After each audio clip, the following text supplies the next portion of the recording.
Shalom Bapak Ibu Jemaat yang terkasih dalam nama Tuhan Yesus. Selamat hari Minggu bagi kita semua. Saat hari ini kita akan masuk di dalam ibadah kita. Kita akan memuji Dia, kita akan meninggikan Dia. Bapak Ibu Jemaat sekalian, saya undang untuk bangkit berdiri.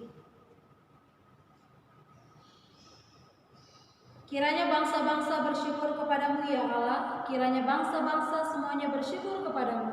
Tanah telah memberi hasilnya. Allah, Allah kita memberkati kita. Allah memberkati kita. Kiranya segala ujung bumi takut akan Dia. Pertolongan kepada kita adalah di dalam nama Allah yang menjadikan langit dan bumi.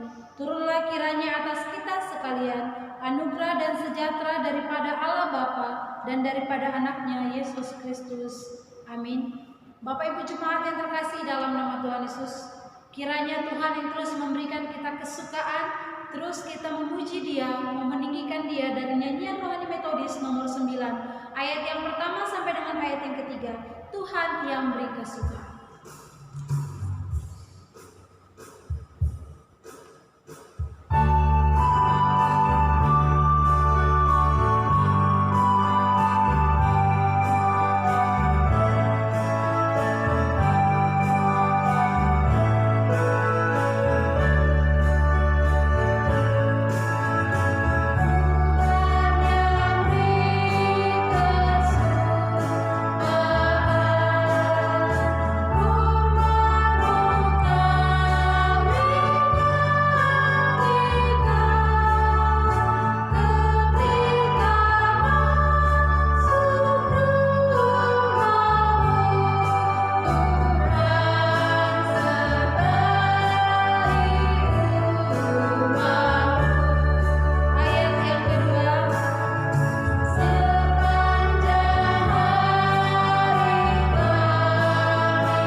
Yang tidak berkenan, yang menyakiti hati Tuhan, menyakiti hati sesama kita. Mari bersama-sama kita dengan segenap hati mengaku dosa-dosa kita di hadapan Allah dengan berdoa. Doa pengakuan dosa versi yang pertama, kita bersama mengucapkannya. Bapa kami yang di surga, dengan kasih-Mu Engkau telah menjadikan kami, dan dengan kasih-Mu Engkau telah menjaga kami, dan dengan kasih-Mu Engkau juga hendak menjadikan kami sempurna. Dengan rendah hati kami mengaku bahwa kami tidak mengasihi-Mu dengan segenap hati, roh, jiwa, dan seluruh tenaga kami. Kami juga tidak mengasihi sesama kami manusia sebagaimana Kristus telah mengasihi kami. Memang Engkau di dalam kami, tetapi nafsu kami telah membuat kami lupa akan kehendak-Mu. Ampunkan kami Bapa, dan tolonglah kami agar kami bertobat dari dosa-dosa kami dan dari hidup kami yang salah itu. Pimpinlah kami dengan Roh-Mu agar kami dapat berlaku seperti yang Engkau kehendaki, sehingga kami dapat masuk ke dalam kemuliaan yang sempurna daripada ciptaan-Mu. Demi Yesus Kristus Tuhan kami. Amin. Bapak Ibu Jemaat yang terkasih, saya persilakan untuk kita mengambil saat teduh sejenak.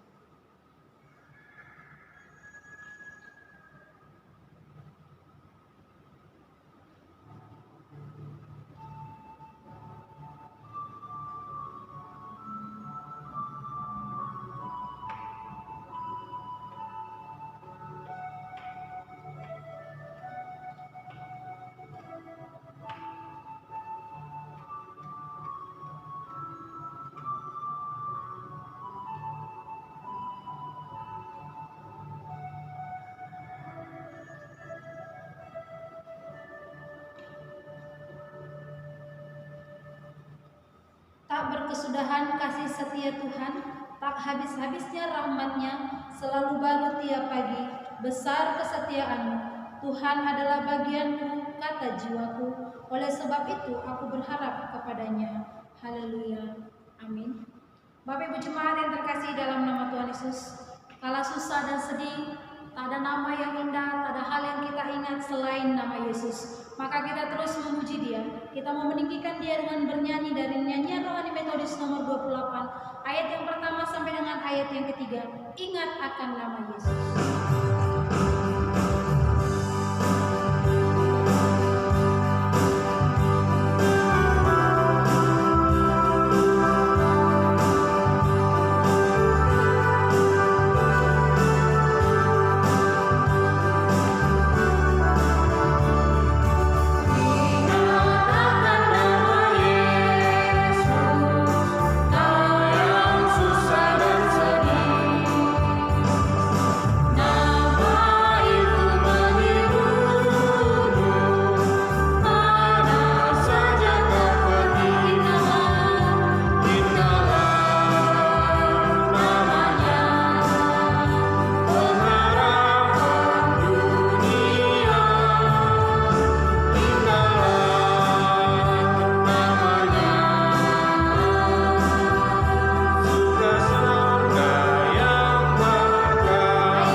Mazmur pasal 112 ayat yang pertama sampai dengan ayat yang ke-10.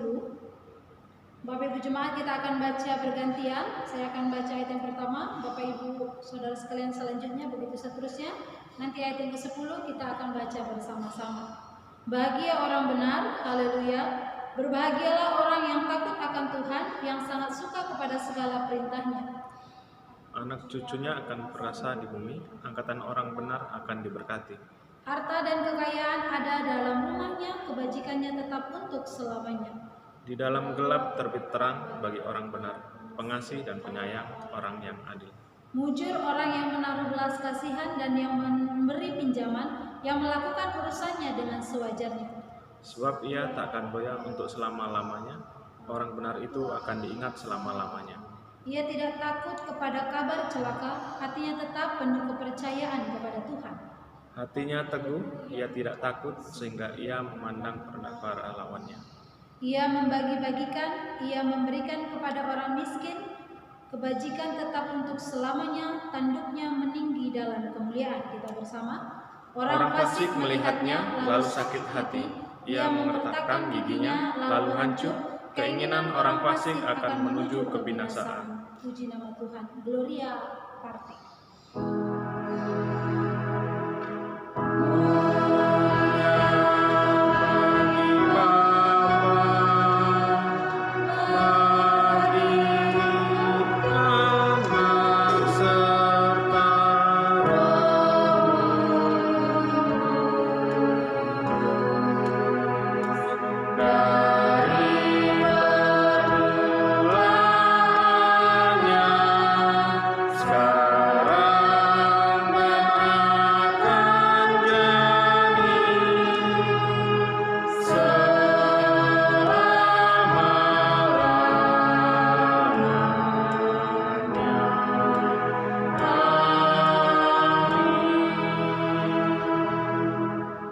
Masih dalam keadaan berdiri, mari bersama-sama kita mengungkapkan iman rasuli kita dengan bersuara kita mengucapkannya. Aku percaya kepada Allah, Bapa yang Maha Kuasa, Khalik langit dan bumi, dan kepada Yesus Kristus, Anaknya yang tunggal, Tuhan kita, yang dikandung daripada Roh Kudus, lahir dari anak darah Maria, yang menderita sengsara di bawah pemerintahan Pontius Pilatus, disalibkan, mati dan dikuburkan, turun ke dalam kerajaan maut, pada hari yang ketiga, bangkit pula dari antara orang mati, naik ke surga, duduk di sebelah kanan Allah, Bapa yang Maha Kuasa, dan akan datang dari sana untuk menghakimi orang yang hidup dan yang mati. Aku percaya kepada Roh Kudus, gereja yang kudus dan am, persekutuan orang kudus, pengampunan dosa, kebangkitan daging, dan hidup yang kekal. Amin. Jemaat, saya persilakan untuk duduk kembali. Bapak Ibu Jemaat yang terkasih dalam nama Tuhan Yesus, saat ini kita akan masuk dalam pembacaan epistel kita yang terambil dari 2 Korintus 9.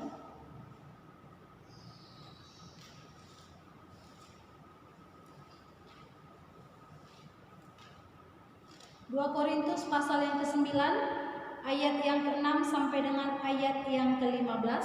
Saya akan membacakannya bagi kita semua. Bapak Ibu Jemaat yang terkasih boleh menyimaknya dalam Alkitab masing-masing.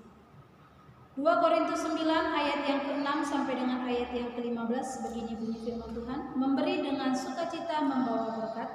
Camkanlah ini, orang yang menabur sedikit akan menuai sedikit juga, dan orang yang menabur banyak akan menuai banyak juga. Hendaklah masing-masing memberikan menurut kerelaan hatinya, jangan dengan sedih hati atau karena paksaan, sebab Allah mengasihi orang yang memberi dengan sukacita. Dan Allah sanggup melimpahkan segala kasih karunia kepada kamu, supaya kamu senantiasa berkecukupan di dalam segala sesuatu, dan malah berkelebihan di dalam berbagai kebajikan. Seperti ada tertulis, Ia membagi-bagikan, Ia memberikan kepada orang miskin, kebenarannya tetap untuk selamanya. Ia yang menyediakan benih, penabur, dan roti untuk dimakan, Ia juga yang akan menyediakan benih bagi kamu dan melipat gandakannya dan menumbuhkan buah-buah kebenaranmu. Kamu akan diperkaya dalam segala macam kemurahan hati yang membangkitkan syukur kepada Allah oleh karena kami. Sebab pelayanan kasih yang berisi pemberian ini bukan hanya mencukupkan keperluan-keperluan orang-orang kudus, tetapi juga melimpahkan ucapan syukur kepada Allah. Dan oleh sebab kamu telah tahan uji dalam pelayanan itu, mereka memuliakan Allah karena ketaatan kamu dalam pengakuan akan Injil Kristus dan karena kemurahan hatimu dalam membagikan segala sesuatu dengan mereka dan dengan semua orang.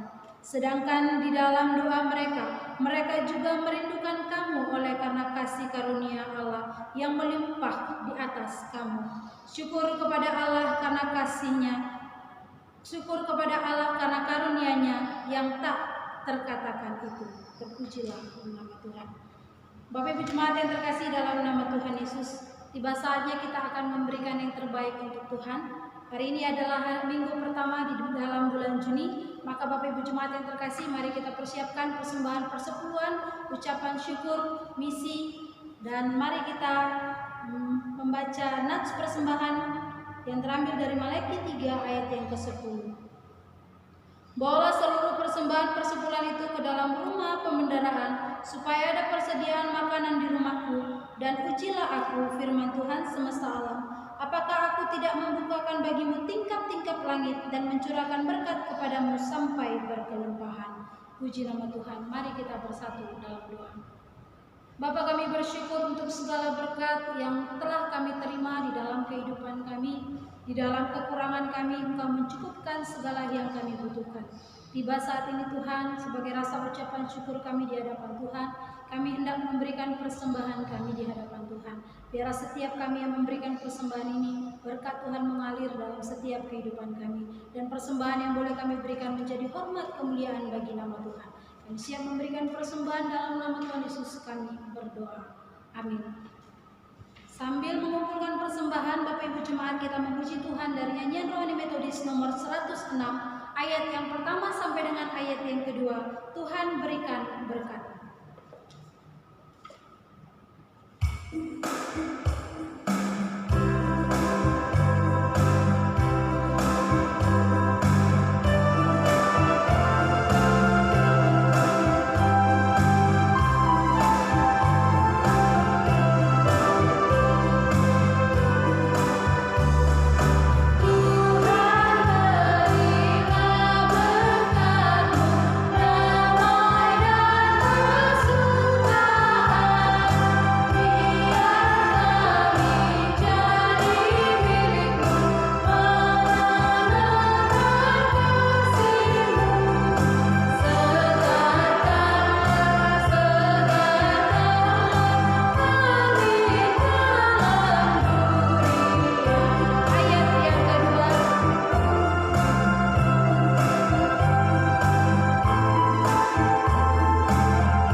Bapak Ibu Jemaat yang terkasih dalam nama Tuhan Yesus, saat ini kita akan masuk di dalam doa-doa syafaat kita dan kita akan mendengarkan kebenaran firman Tuhan.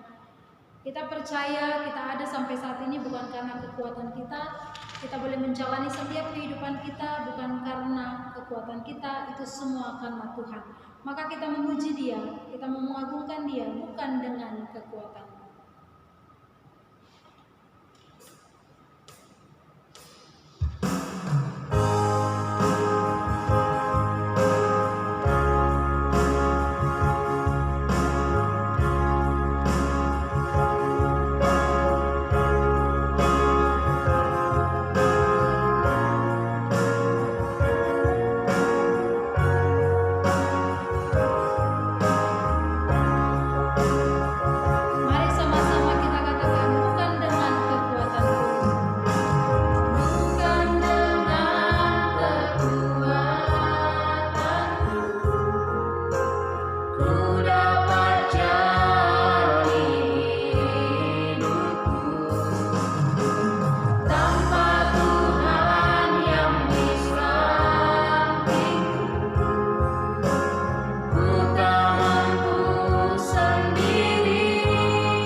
bersatu di dalam doa. Bapa kami yang bertata di dalam kerajaan surga, kami mengucap syukur dan berterima kasih untuk segala kebaikan dan kemurahan Tuhan yang kami alami setiap hari di dalam kehidupan kami. Kami mengucap syukur bahwa kami memiliki Allah yang setia seperti Engkau, yang senantiasa memperhatikan kami, yang senantiasa memelihara kami, dan yang tidak pernah meninggalkan kami. Terima kasih ya Tuhan untuk kasih setiamu yang selalu baru tiap pagi bagi kami. Kami bersyukur bahwa setiap hari juga Engkau memberikan pengampunan atas dosa-dosa pelanggaran kami. Sehingga hari ini Tuhan, dengan kelayakan yang daripada Tuhan, kami datang sujud di bawah kaki Tuhan, hendak menaikkan setiap doa-doa dan permohonan kami, syafaat kami kepada Tuhan. Berkenanlah Tuhan untuk mendengarkan seru doa kami. Hari ini Bapa di dalam surga, kami mau berdoa untuk bangsa dan negara kami. Tak henti-hentinya dan tak putus-putusnya, tak lelah-lelahnya Tuhan kami berdoa untuk bangsa dan negara kami. Kami rindu Tuhan, biarlah tangan-Mu yang penuh kuasa itu melawat dan menjamah bangsa dan negara kami. Kami percaya bahwa Tuhan masih belum selesai dengan bangsa kami. Masih ada hal-hal luar biasa yang akan Tuhan kerjakan atas bangsa dan negara kami. Kami rindu Tuhan Engkau boleh memberkati pemerintahan bangsa dan negara kami. Kami serahkan bangsa dan negara kami di dalam otoritas dan pimpinan Tuhan. Biarlah Tuhan yang boleh mengendalikan bangsa dan negara kami. Secara khusus di tengah-tengah memerangi pandemi virus corona ini Tuhan. Kami terus berdoa memohon belas kasihan Tuhan. Kiranya Engkau boleh mengurapi para pemimpin bangsa dan negara kami, mulai dari yang tertinggi sampai yang terendah, pemerintahan pusat, pemerintahan daerah, pemerintahan kota, boleh bekerja sama, bergandengan tangan, sehati sepikir, merumuskan hal-hal yang hendak dilakukan dan diterapkan bagi bangsa dan negara kami di tengah-tengah pandemi ini. Kami rindu Tuhan, biarlah mereka tidak kekurangan hikmat untuk mengambil kebijakan dan juga keputusan yang daripada Tuhan saja. Biarlah segala kebijakan yang mereka ambil adalah kebijakan daripada Tuhan, yang mereka pergumulkan di hadapan Tuhan dan menjadi perpanjangan tangan Tuhan untuk memulihkan, membangkitkan kembali bangsa dan negara kami di tengah-tengah keterpurukan pandemi corona ini. Kami mau berdoa Bapa di dalam surga untuk kegiatan ataupun rencana, wacana akan dilaksanakannya new normal, tatanan baru pada bangsa dan negara kami yang terlebih dahulu akan diterapkan di beberapa daerah. Kami rindu Tuhan, biarlah kebijakan ini adalah kebijakan yang tepat, dan kami rindu Tuhan, biarlah sebagai warga negara Indonesia kami boleh taat kepada pemerintahan seperti apa yang Tuhan firmankan kepada kami, bahwa kami harus tunduk kepada pemerintahan yang adalah perwakilan Tuhan untuk menyatakan kuasa dan juga kepemimpinan Tuhan. Kami rindu Tuhan, biarlah kami menjadi warga negara yang juga punya kerinduan yang sama untuk menghentikan pandemi corona ini, sehingga tidak ada ketakutan, tidak ada kebimbangan dan kekhawatiran, karena virus ini boleh segera berlalu. Bapa di dalam surga, hari ini kami juga mau berdoa menyerahkan kepada Tuhan untuk setiap jemaat Tuhan yang mungkin mengalami dampak daripada pandemi corona ini, baik itu dampak fisik maupun psikis. Kami berdoa kiranya Tuhan yang boleh memberkati setiap jemaat Tuhan dimanapun mereka berada, mereka menjalani kehidupan mereka dengan penuh iman. Kendati Tuhan mereka mungkin mengalami kesulitan ekonomi, ada banyak jemaat Tuhan kehilangan sumber mata pencaharian, ada banyak jemaat Tuhan yang mungkin tidak mendapatkan penghasilan seperti biasanya, ada banyak jemaat Tuhan yang terlilit hutang, ada banyak jemaat Tuhan yang khawatir akan apa yang harus dimakan dan dipakai untuk hari esok. Hamba berdoa Bapa di dalam surga, kemurahan-Mu kiranya turun atas setiap jemaat-Mu. Biarlah mereka Tuhan mengupayakan yang terbaik, mengusahakan yang terbaik atas hidup mereka sambil menjalaninya bersama dengan Tuhan, sehingga segala sesuatu yang mereka kerjakan diberkati oleh Tuhan, mencukupkan segala kebutuhan mereka, dan sekali-kali mereka tidak akan kekurangan. Tuhan, kami juga berdoa menyerahkan kepada-Mu untuk seluruh kesehatan jemaat-Mu. Hamba rindu Tuhan, biarlah Engkau Tuhan boleh memberikan kesehatan kepada jemaat-Mu, baik mereka yang harus bekerja di luar, yang harus berada di tempat keramaian, ataupun mereka yang dapat bekerja di rumah saja, belajar di rumah saja. Tuhan, beri kesehatan kepada mereka, bukan hanya kesehatan jasmani, tetapi juga kesehatan rohani. Kami rindu Tuhan, biarlah di tengah-tengah pandemi corona saat mereka tidak dapat bersama-sama dengan kami beribadah di rumah Tuhan, mereka tetap mencari Tuhan, iman mereka tetap terpelihara, mereka boleh sehat secara rohani, mereka memiliki hubungan yang intim dan erat dengan Tuhan. Terima kasih Bapa di dalam surga. Kami juga rindu, biarlah setiap jemaat-Mu yang juga tidak berada di kota Bengkulu, yang berada di luar kota, Tuhan berkati mereka, Tuhan lindungi mereka, seperti Tuhan menjaga kami di tempat ini.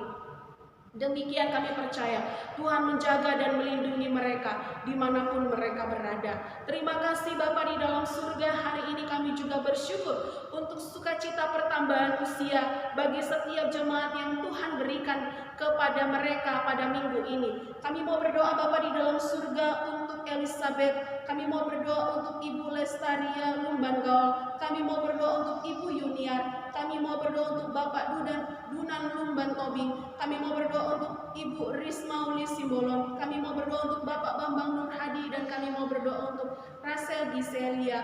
Kami rindu Tuhan, biarlah Engkau boleh memberikan kepada mereka kesehatan, pertambahan usia, biarlah bertambah juga kasih mereka akan Tuhan. Semakin mereka menyadari bahwa hidup mereka adalah sementara dan ada di dalam kendali Tuhan, biarlah masa-masa hidup yang masih Tuhan percayakan kepada mereka membuat mereka sungguh-sungguh mencari Tuhan dan hidup di dalam Tuhan. Bertambah kasih mereka kepada Tuhan, bertambah hikmat mereka dalam menjalani kehidupan, bertambah cinta mereka untuk melakukan kehendak Tuhan. Berkati para orang tua yang bertambah usia boleh menjadi teladan bagi keluarga mereka, bagi pasangan mereka, bagi anak-anak mereka. Semakin tua, semakin mereka menjadi teladan, semakin mereka menjadi figur yang dapat disukai dan diteladani oleh keluarga mereka, oleh anak-anak mereka. Berkati Tuhan para anak-anak-Mu yang juga mungkin sedang dalam pendidikan. Tuhan, Kau yang boleh tolong dan sertai, sehingga apapun yang mereka kerjakan, Tuhan buat berhasil. Berkati Tuhan jemaat-Mu yang bertambah usia ini, biarlah sukacita surgawi senantiasa melimpahi kehidupan mereka. Apapun rencana mereka ke depan, kami percaya seperti Tuhan memimpin mereka pada tahun-tahun sebelumnya, demikian Tuhan akan memimpin hidup mereka di tahun-tahun berikutnya. Terpujilah Engkau Bapa di dalam surga. Hari ini kami mau bersama-sama mendengarkan kebenaran firman Tuhan. Bapa, kami rindu biarlah Engkau jadikan hati kami tanah yang subur. Berikan kepada kami telinga seorang hamba dan hati seorang murid yang mau mendengar dan yang mau taat melakukan, sehingga benih firman Tuhan yang disampaikan pada hari ini boleh bertumbuh, berakar, dan berbuah, menghasilkan berkat dan kemuliaan bagi nama Tuhan. Urapi hamba-Mu yang tidak sempurna ini Tuhan, di dalam keterbatasannya Tuhan pakai untuk menyatakan isi hati Tuhan. Apapun yang dia sampaikan adalah perkataan Tuhan saja, tiada maksud lain selain daripada perkataan Tuhan.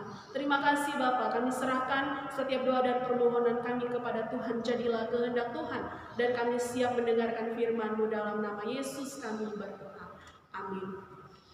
Shalom jemaat yang dikasihi Tuhan, kita bersyukur bahwa hari ini kita dapat kembali bertemu dalam keadaan sehat.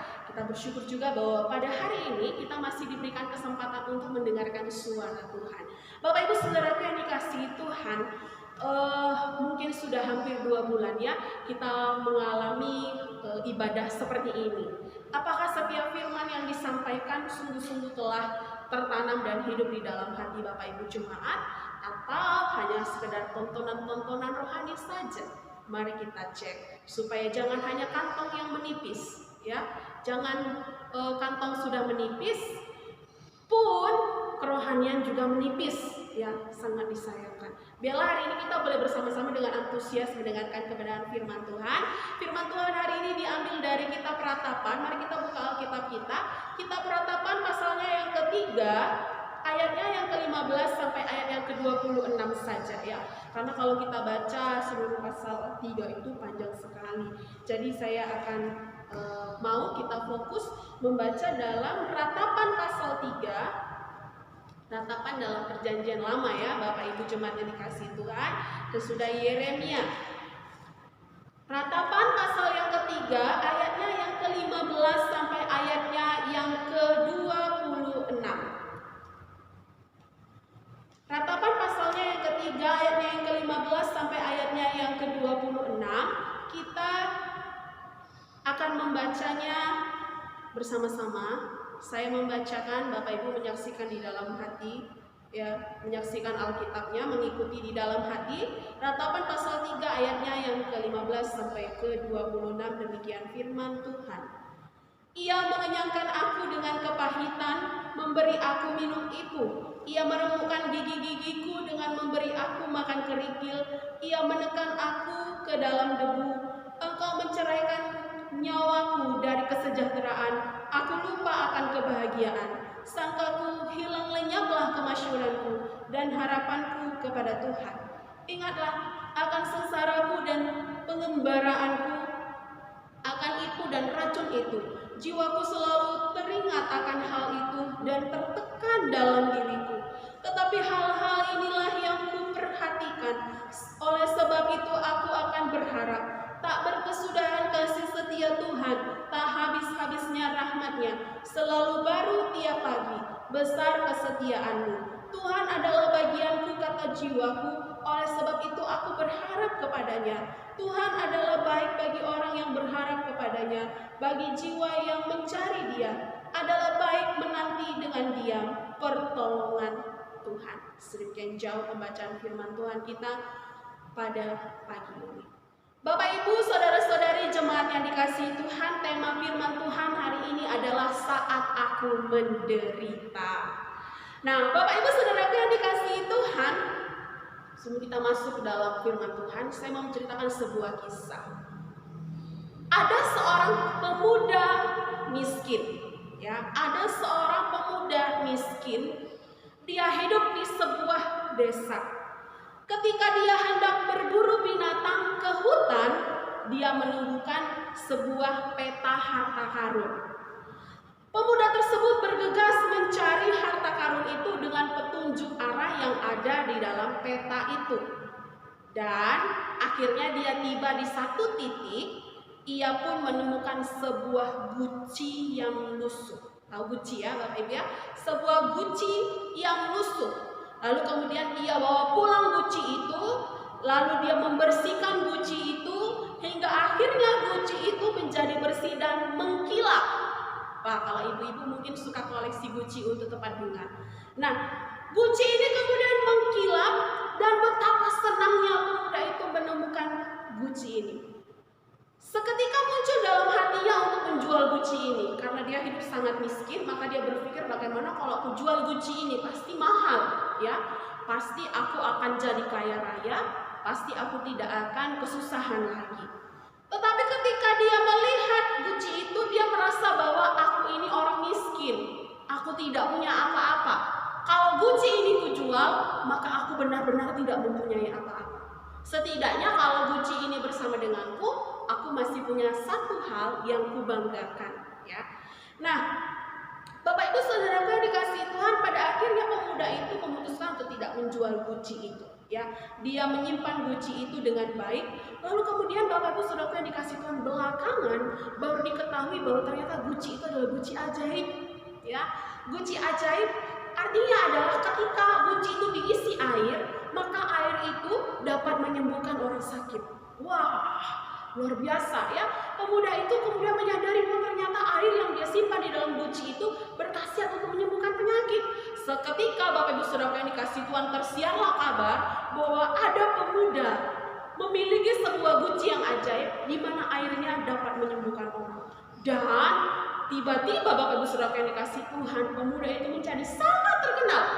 Pemuda itu yang tadinya rendah diri, dia merasa sangat tinggi hati, kemudian dia merasa sangat spesial karena dia memiliki guci ajaib itu. Lalu kemudian Bapak Ibu Saudara yang dikasihi Tuhan, orang-orang mulai datang. Orang-orang mulai datang untuk menikmati keajaiban guci itu. Ada orang-orang sakit datang berharap sembuh dengan meminum air guci itu, ya. Dan kemudian pria itu dijuluki nama pria guci, ya, karena dia memiliki guci yang ajaib. Dia benar-benar mengalami sebuah perubahan hidup Bapak Ibu Saudara yang dikasihi Tuhan. Bukan saja karakternya, tetapi juga perekonomiannya, finansialnya. Namun suatu hari Bapak Ibu Saudaraku yang dikasihi Tuhan, pria itu menemukan bahwa gucinya itu pecah, ya. Guci kesayangannya itu, guci ajaibnya itu, guci kebanggaannya itu pecah. Dan seperti pecahan guci itu, demikian juga hancurnya hati pria itu. Lalu Bapak Ibu Saudara yang dikasihi Tuhan, perlahan-lahan pria itu juga mengalami kemunduran, ya, karena hatinya yang pedih, hatinya yang hancur, kehilangan sebuah benda kebanggaannya. Perlahan-lahan keadaannya pun ikut memburuk. Ia tidak menyangka akan mengalami hal tersebut. Guci itu adalah tumpuan hidupnya. Ia merasa hancur hati, kehilangan identitasnya sebagai pria Guci. Lalu ia meratapi kehancuran Guci ajaibnya. Demikianlah ia menghabiskan hidupnya.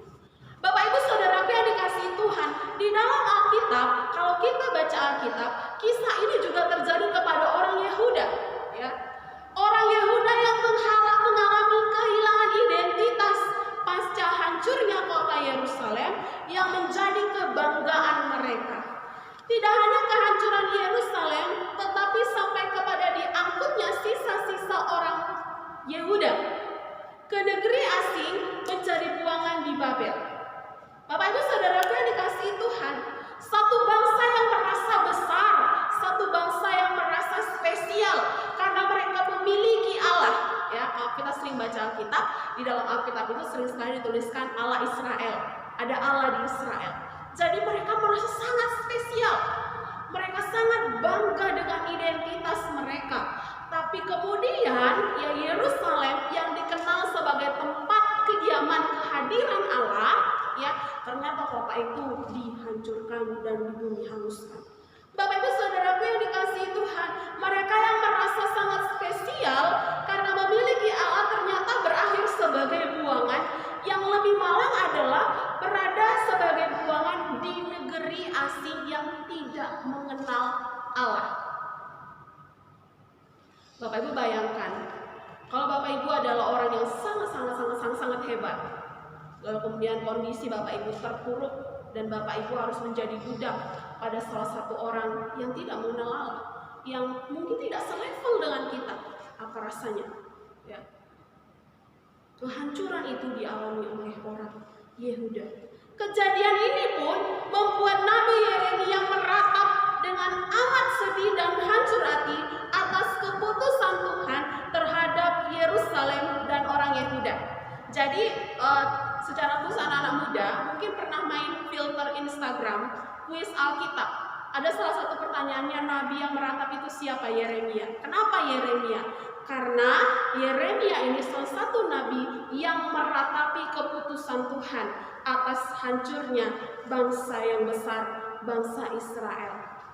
Bapak Ibu Saudara yang dikasihi Tuhan, dia meratap mengapa Tuhan melakukan hal ini kepada bangsa yang dikasihinya, bangsa yang besar, bangsa yang hebat, bangsa yang istimewa, pada akhirnya berakhir sebagai buangan di negeri asing yang tidak mengenal Tuhan. Bapak Ibu Saudaraku yang dikasihi Tuhan, Yeremia meratapi keputusan Tuhan dan meratapi bangsa yang dipimpinnya, bangsa yang dia ayumi, yang dia sertai ketika dia memberitakan kebenaran firman Tuhan. Bapak Ibu Saudara yang dikasihi Tuhan, ratapan merupakan kitab sastra yang berisi nyanyian duka. Jadi Bapak Ibu kalau misalnya kita sedang pedih hati, cobalah baca ratapan. Kata-kata di ratapan itu benar-benar mewakili perasaan kita dan ada banyak sekali penguatan di sana, ya. Ratapan ini adalah kitab sastra yang berisi nyanyian duka Yeremia atas kehancuran kota Yerusalem yang direbut oleh bangsa Babel sekitar tahun 597 sampai 586 sebelum Masehi. Bait Allah di sana Bapak Ibu Saudara yang dikasihi Tuhan dibakar dan dihancurkan serta seluruh penduduk kota diangkut ke pembuangan di Babel. Padahal bagi orang Yehuda, Yerusalem merupakan lambang kehadiran Allah, kota yang indah. Mereka menganggap kota itu tidak akan mungkin terkalahkan karena ada Allah di sana. Tetapi kemudian Bapak Ibu Saudara yang dikasihi Tuhan, Yerusalem hancur, tepat seperti yang apa Allah sudah katakan kepada Daud. Ya, Bapak Ibu, waktu Daud jatuh ke dalam dosa perzinahan, Allah sudah mengatakan apa hukuman atas perzinahan yang dia lakukan. Tetapi Allah katakan nanti, tunggu setelah pemerintahan Salomo. Itulah makanya Bapak Ibu, ketika selesai pemerintahan Salomo, kerajaan Israel terbagi menjadi dua, ya, Israel Utara dan Israel Selatan. Dan yang tertinggal adalah orang-orang Yehuda ini. Makanya sampai di pembuangan itu tidak lagi disebut orang Israel, tetapi disebut orang Yehuda. Bapak Ibu saudaraku yang dikasih Tuhan, ada 3 hal poin penting yang mau kita pelajari dalam kitab secara khusus Ratapan 3 yang sudah kita baca tadi. Yang pertama adalah penderitaan itu menekan jiwa. Penulis mengisahkan sebuah penderitaan yang sangat menekan jiwanya. Dia menggambarkan penderitaan itu dalam ayat yang ke-15. Dalam ayat ke-15 dikatakan, ia mengenyangkan aku dengan kepahitan, memberi aku minum ipung. Pernahkah kita memakan sesuatu yang pahit? Pasti pernah ya. Minimal obat lah, ya, sesuatu yang pahit. Tetapi Bapak Ibu Saudara yang dikasih Tuhan, saking pahitnya itu, bahkan kita sudah mencium aroma pahitnya, ketika sudah sampai di tenggorokan, sampai di perut pun, kita tetap merasakan kepahitan itu, ya, rasa pahit itu tidak bisa hilang. Nah, kalau anak-anak biasanya minta gula gitu ya, karena mau menghilangkan rasa pahit. Bapak Ibu Saudara yang dikasihi Tuhan, kalau kita pernah merasakan rasa pahit, ya, atau memakan sesuatu yang pahit, rasa seperti itulah yang dialami oleh dan dirasakan oleh Nabi Yeremia. Dia menggambarkan betapa pahitnya hidup, penderitaan, perasaannya melihat kondisi orang-orang Yehuda pada waktu itu, melihat kondisi kota Yerusalem pada waktu itu. Dia juga mengatakan, memberi aku minum ipung. Bapak Ibu Saudara yang dikasih Tuhan, ipung itu adalah pohon, ya, yang punya getah yang pahit, dan getah itu, ya, terkenal sebagai getah yang beracun dan digunakan untuk meracuni mata panah. Jadi pada zaman dahulu kalau orang mau berperang menggunakan panah, biasanya mata panahnya itu sudah diolesi ipung, ya, diolesi ipung untuk menjadi racun ketika anak panah itu mengenai seseorang. Di ayat ini kita dapat merasakan bagaimana tertekannya Yeremia pada saat itu. Yeremia menyerukan bahwa dia menderita karena tekanan tangan Tuhan yang menghukum umatnya melalui serangan Babel, bangsa yang jelas-jelas tidak hormat dan tidak mengenal Allah. Ini adalah peristiwa yang sangat berat bagi seluruh orang Yehuda dan peristiwa pertama sekali, ya, yang mereka alami. Mereka harus menyaksikan pemandangan yang menyayat hati. Orang-orang Yehuda yang mati dibiarkan begitu saja, Bapak Ibu yang dikasihi Tuhan. Di jalan-jalan itu ada banyak sekali mayat-mayat, rumah-rumah yang terbakar, bahkan mayat-mayat tentara Yehuda yang menumpuk, tembok kota yang diruntuhkan, istana raja yang dibakar habis, dan bait Allah yang hancur sama sekali. Bisa bayangkan betapa mengerikannya kondisi Yerusalem pada waktu itu. Padahal kota Yerusalem dipandang sebagai lambang kehadiran Allah bagi umatnya, dan kota yang mereka anggap tidak akan pernah terkalahkan ternyata hancur juga oleh bangsa yang tidak mengenal Tuhan. Demikianlah penderitanya Yeremia dan semua orang Yehuda dengan keadaan yang menimpa mereka, sehingga mereka begitu tertekan. Bahkan dituliskan dalam ayat yang ke-17, mereka kehilangan kesejahteraan. Wah, kalau sudah sampai kehilangan kesejahteraan ini udah bagaimana ya rasanya, udah benar-benar wah, menderita sekali. Ya, mereka kehilangan kesejahteraan dan lupa akan kebahagiaan. Jadi mereka sampai lupa apa itu bahagia. Seketika hidup mereka dalam kelamnya tekanan penderitaan. Penderitaan, Bapak Ibu Saudaraku yang dikasihi Tuhan, adalah bagian dari kehidupan. Entahkah karena kesalahan kita sendiri atau kesalahan orang lain, ya. Apakah kita berlimpah harta, apakah kita hidup dalam kekurangan, apakah kita orang baik atau orang jahat, seringkali penderitaan datang dan berkuasa atas kehidupan manusia, ya. Pasti ada. Walaupun kita baik-baik saja, kadang-kadang itu penderitaan bisa datang dari orang lain. Contohnya, orang tua sudah didik anak dengan baik, sudah sekolahkan anak dengan baik, sudah dikirim ke tempat yang baik untuk menuntut pendidikan di tempat yang baik. Tapi di tempat yang baik, sang anak melakukan tindakan-tindakan yang amoral, ya, melakukan tindakan-tindakan yang tercela, yang memalukan orang tua. Penderitaan itu tidak hanya dialami oleh anak, tetapi juga oleh orang tua. Ya, karena pasti orang bilang, siapa orang tuanya? Nggak becus didik anaknya. Padahal tidak selamanya juga anak rusak karena didikan orang tua, ya. Karena bisa juga pengaruh pergaulan. Makanya firman Tuhan, hati-hati dengan pergaulan, karena pergaulan yang buruk itu merusak kebiasaan yang baik. Ya, penderitaan kita alami karena orang lain. Sebenarnya bukan kita yang salah, tapi kita yang kena dampaknya. Hal-hal seperti itu sering terjadi.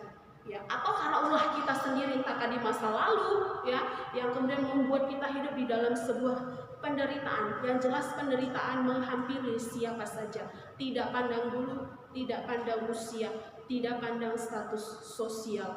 Bapak Ibu Saudaraku yang dikasihi Tuhan, ketika penderitaan itu datang menghampiri hati saudara, hati saya, apakah saat itu kita sedang dalam siksaan yang seperti dialami oleh Yeremia?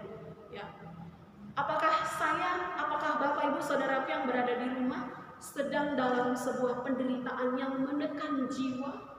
Ada banyak orang menderita karena tidak bisa menguasai penderitaannya, tidak tahan dengan penderitaannya, memilih untuk bunuh diri. Itu yang dilakukan oleh artis Korea. Tidak tahan dibully, dia menderita, kemudian memutuskan untuk mengakhiri hidupnya. Dikira dengan mengakhiri hidup berakhir juga penderitaan, tapi ada penderitaan selanjutnya yang menanti. Bapak Ibu Saudara yang dikasihi, apakah saat ini Bapak Ibu Saudaraku sedang dalam penderitaan? Apakah penderitaan itu menyiksa batin Bapak Ibu? Kalau iya, kita dengarkan firman Tuhan ini sampai habis. Yang kedua adalah firman itu membawa sebuah harapan kepada Tuhan. Firman itu menekan penderitaan itu menekan jiwa kita. Penderitaan itu juga membawa sebuah harapan kepada Tuhan. Dalam ayat 21-25 ini adalah sebuah kata-kata penghiburan yang kalau misalnya Bapak Ibu mengalami penderitaan, cocok sekali mengatakan kata ini. Ya, walaupun penderitaan itu seringkali menekan jiwa kita, namun penderitaan itu sebenarnya membawa kita kepada sebuah harapan yang baru kepada Tuhan. Manusia boleh dilanda penderitaan, tetapi orang percaya tidak boleh kehilangan harapan kepada Tuhan.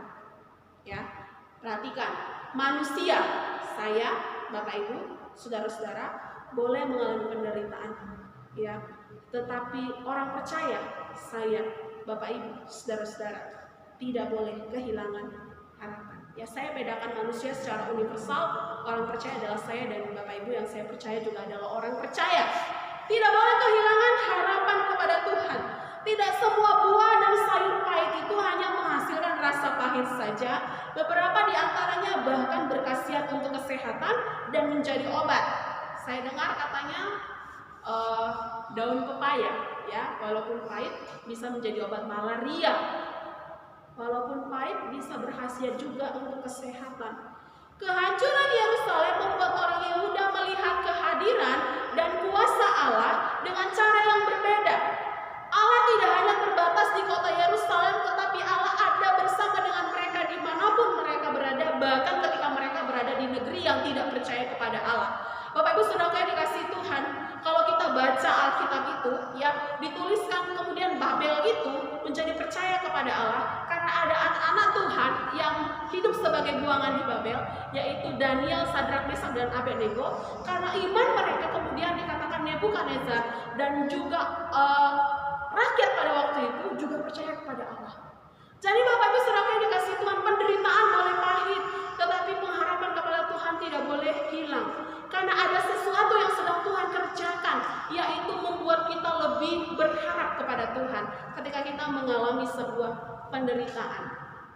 Kita bisa melihat bahwa orang-orang Israel, orang-orang Yehuda, pada akhirnya mereka kembali melihat Allah dengan cara yang benar. Mereka ingat pada janji penyertaan Tuhan. Hal itu menimbulkan sebuah harapan dan penghiburan bahwa tidak berkesudahan kasih setia Tuhan. Bahkan dikatakan selalu baru tiap pagi, ya. Selalu baru tiap pagi. Kalau bahasa Inggrisnya itu Bapak Ibu, bukan baru, itu bukan new, tapi renew. Jadi diperbaharui. Ya. Kasih kasih setianya itu diperbaharui setiap pagi. Jadi bukan kasih setia yang sisa-sisa kemarin, bukan kasih setia yang basi, tapi yang selalu diperbaharui sesuai dengan kebutuhan yang kita butuhkan. Ya, kasih setia Tuhan selalu baru tiap pagi. Inilah penghiburan orang-orang Yehuda yang pada waktu itu meratap. Penghiburan yang disampaikan Allah kepada Yeremia untuk membuat Yeremia juga menebarkan harapan kepada orang-orang Yehuda. Yeremia pun mulai menyerukan tentang kasih setia Tuhan dan kebaikan Tuhan. Akan ada hari di mana semua penderitaan ini berakhir dan Allah akan memulihkan keadaan umatnya. Apakah penderitaan yang saudara alami hari-hari ini menuntut saudara pada pengharapan kepada Tuhan? Pertanyaan yang pertama tadi, apakah saudara sedang menderita dan apakah penderitaan itu menyiksa batin saudara? Dan pertanyaan kedua adalah, apakah penderitaan itu menuntun Bapak Ibu Saudaraku jemaat yang dikasihi Tuhan semakin berharap kepada Tuhan? Yang ketiga adalah penderitaan itu menyadarkan kita akan otoritas Allah dalam hidup. Yerusalem yang menjadi kebanggaan orang Israel, orang Yehuda, kota suci, simbol kehadiran Allah, hancur.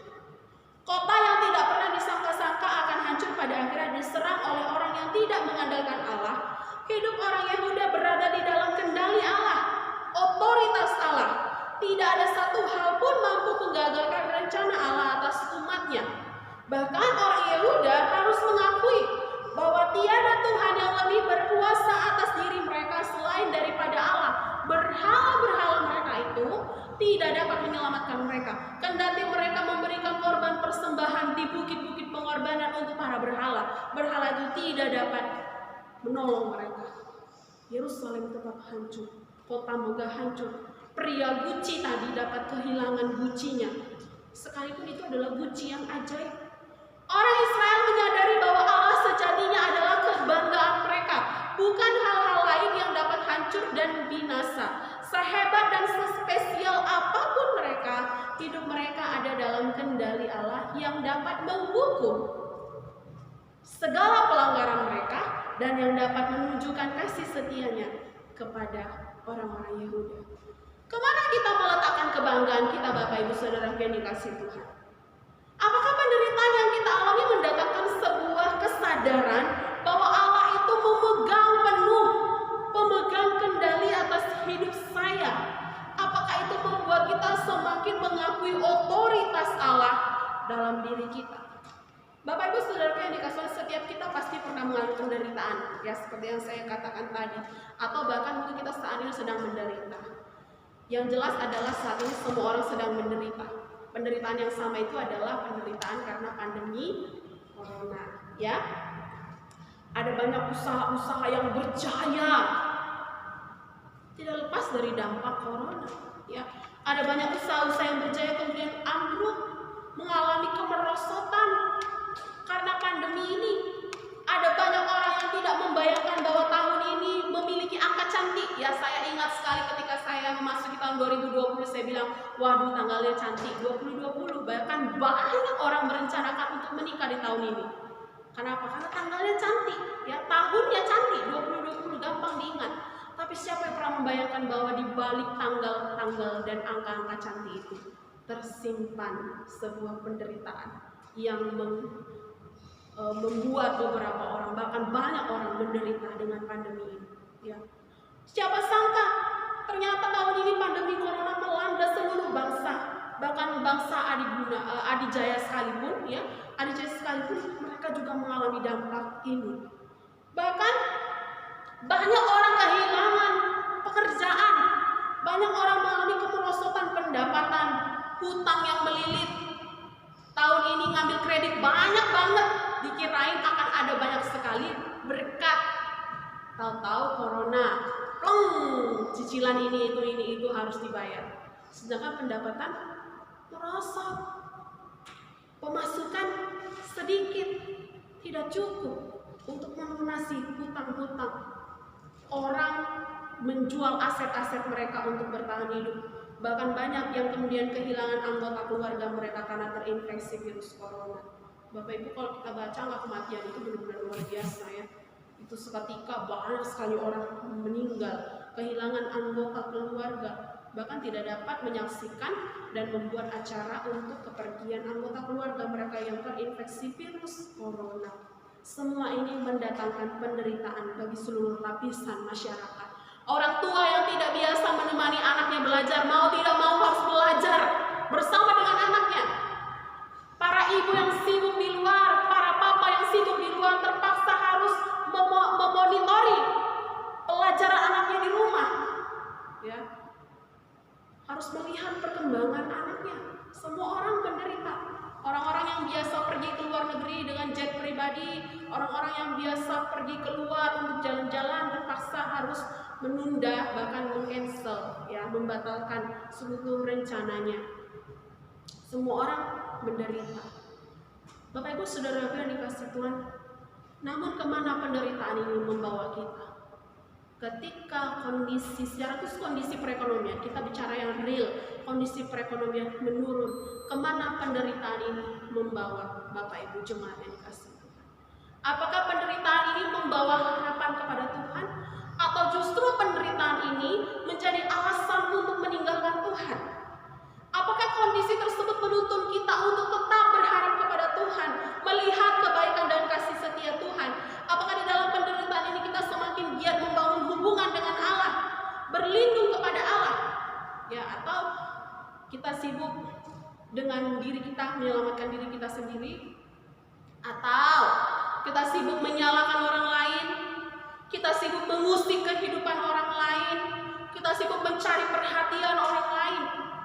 Bapak Ibu Saudara yang dikasihi Tuhan, penderitaan pandemi ini apakah membawa kita semakin menyadari akan otoritas Tuhan? Bahwa sesungguhnya hidup saya ini ada dalam kendali Tuhan. Saya tidak pernah bayangkan bahwa tahun ini akan ada pandemi corona. Saya tidak pernah bayangkan bahwa tahun ini anak-anak akan belajar di rumah. Saya tidak pernah bayangkan bahwa ada banyak anak-anak yang lulus itu tidak merayakan pesta kelulusan. Saya tidak menyangka bahwa tahun ini akan ada banyak orang yang mengalami kehilangan pekerjaan, yang akan mengalami kesusahan. Ya. Itu menyadarkan kita bahwa hidup kita ini ada di dalam otoritas Tuhan. Jangan taruh kebanggaan kita kepada hal-hal yang sia-sia, kepada hal-hal yang dapat rusak, kepada hal-hal yang dapat hancur, kepada hal-hal yang dapat binasa. Uang pun bisa hilang, keluarga pun juga bisa hilang. Apalagi selain daripada Allah. Bapak Ibu Saudara yang dikasihi Tuhan, mari kita belajar dari kebenaran firman ini, dari kisah orang Yahuda ini, bahwa kendati kita menderita, tetaplah berpengharapan kepada Tuhan. Tetaplah setia membaca firman Tuhan. Tetaplah setia kepada doa-doa kita. Tetaplah berusaha semaksimal mungkin akan hidup kita. Dan mulailah tunduk pada otoritas Tuhan. Jangan merasa bahwa dunia ada di dalam genggaman kita. Tidak, hidup kita sesungguhnya ada dalam genggaman Tuhan. Dan dunia ini adalah tempat Allah menyatakan otoritasnya. Mari kita belajar, jangan lagi membanggakan hal-hal yang dapat lenyap dan binasa. Pengenalan kita akan Allah, hubungan yang intim dengannya, melakukan firman dan melayaninya, kiranya itulah yang menjadi kebanggaan kita. Secara khusus dalam pandemi corona ini, semua orang menderita toh. Tetapi apakah penderitaan itu membatasi gerak Bapak Ibu untuk melayani Tuhan? Itu perlu dijawab di dalam hati masing-masing. Ya. Walaupun saya tidak bisa datang ke gereja, tapi saya mau melayani Tuhan. Saya mau ambil bagian. Saya rindu jemaat mengatakan hal itu pada pendeta. Saya mau, Bapak Ibu pendeta, apa yang mau saya lakukan? Saya udah lama, udah 2 bulan gak ke gereja. Saya gak pelayanan. Biasanya di jadwal itu ada pelayanan, tapi gak ada pelayanan. Tapi saya mau ambil bagian lah. Apa yang bisa saya lakukan? Bawakan tong persembahan saja hari Minggu, gak apa-apa. Saya aja yang datang, keluarga gak usah datang. Yang penting saya melayani Tuhan. Aduh, udah lama saya gak liturgis. Saya mau belajar menjadi liturgis. Ya.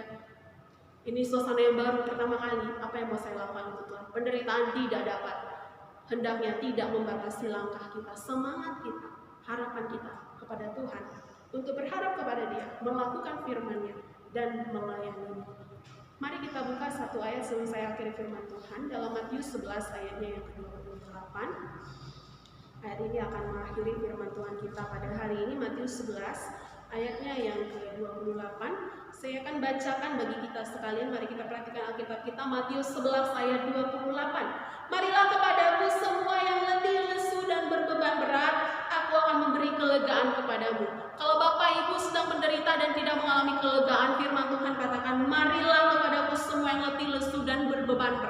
Kepada siapa? Kepada Tuhan. Jangan kepada manusia, jangan kepada harta, warisan nenek moyang kita, tapi kepada Tuhan. Dia akan memberikan kelegaan kepada kita. Kendati aku menderita, aku tetap berharap kepada Tuhan. Kendati aku menderita, aku akan menyadari dan membiarkan Allah turun tangan, berotoritas penuh, memegang kendali atas hidupku. Dan datanglah kepada Tuhan, Dia akan memberikan kelegaan kepada kita. Jangan justru menjauh Bapak Ibu, ya. Jangan justru menjauh, tapi datanglah kepada Tuhan. Dia akan memberikan kelegaan kepadamu. Harapan kepada Tuhan membuat kita yakin bahwa Tuhan berotoritas dalam setiap penderitaan yang kita alami, dan nantikanlah pertolongan Tuhan. Kiranya Tuhan menolong kita sekalian. Mari kita berdoa. Bapa di dalam surga, Allah yang tidak pernah berubah kuasanya, baik hari ini, besok, sampai selama-lamanya. Hari ini kami datang Tuhan, jiwa-jiwa yang sedang menderita, jiwa-jiwa yang sedang dalam kesusahan. Kami datang kepada Tuhan, karena firman Tuhan berkata, marilah kepadamu semua yang lebih lesu dan berbeban berat, Engkau akan memberi kekuatan, kelegaan kepada kami, dan kami datang kepada Tuhan.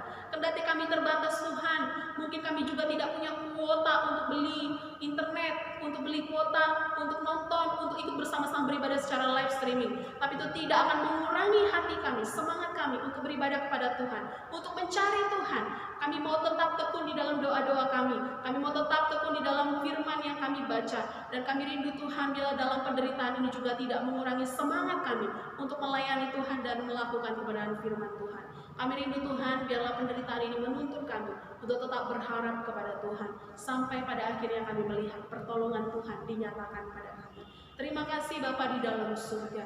Kami akhiri pemberitaan firman Tuhan pada hari ini. Hamba-Mu telah selesai berkata-kata, tetapi firman Tuhan terus berkata-kata dalam setiap hati jemaat-Mu, sehingga ini menjadi pelita bagi kaki kami dalam melangkah. Di dalam nama Yesus kami berdoa. Amin.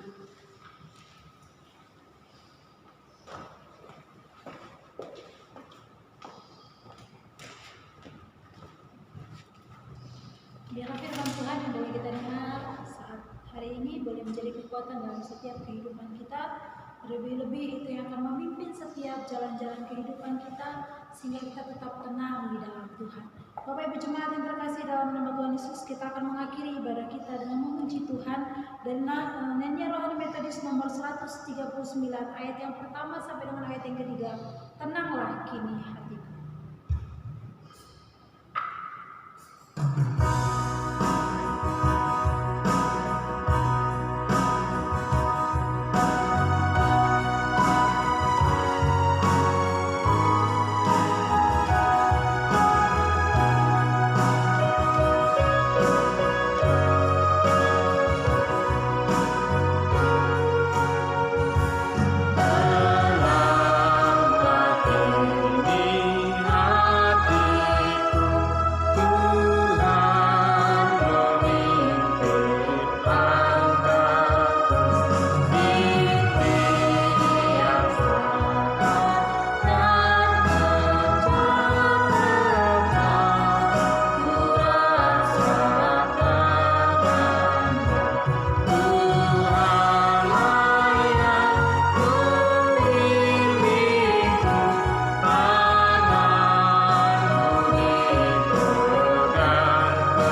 doa-doa Bapa kami diakhiri dengan doksologi berkat amin amin 3 kali. Kita berdoa bersama. Bapa kami yang di surga, dikuduskanlah namamu, datanglah kerajaanmu, jadilah kehendak-mu di bumi seperti di surga. Berikanlah kami pada hari ini makanan kami yang secukupnya, dan ampunilah kami akan kesalahan kami, seperti kami juga mengampuni orang yang bersalah kepada kami. Dan janganlah bawa kami ke dalam pencobaan, tapi lepaskanlah kami dari yang jahat, karena Engkau yang punya kerajaan dan kuasa dan kemuliaan sampai selama-lamanya.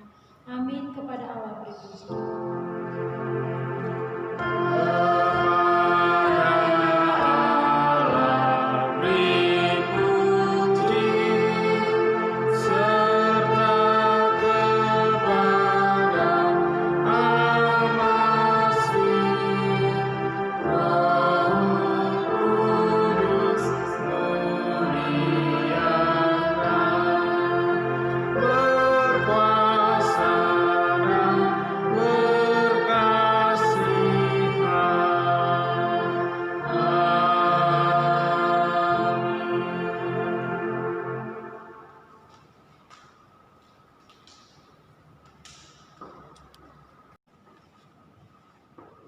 Pulanglah dengan sukacita dan terimalah berkat Tuhan. Kiranya damai sejahtera daripada Allah Bapa, pengasihan dari anaknya Yesus Kristus, serta persekutuan dengan Roh-Nya yang kudus, itulah yang memberkati menyertai kamu sekalian, mulai hari ini, besok bahkan sampai selama-lamanya. Amin.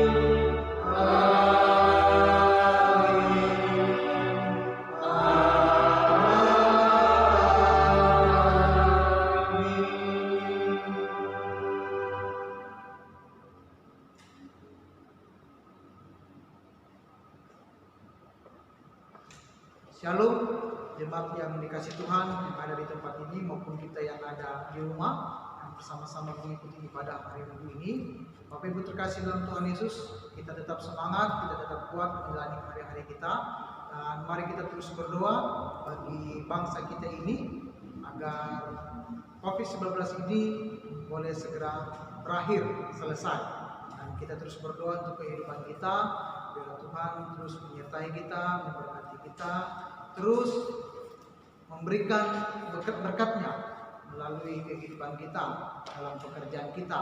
Selamat hari Minggu, Tuhan Yesus memberkati kita semua. Shalom. Sesuatu yang lain, lakukanlah semuanya itu untuk kemuliaan Allah. Kesempatan hidup yang Tuhan berikan, ku mau pakai memuliakan Tuhan, melayani, mengasihi sesama seperti Bapa mengasihi.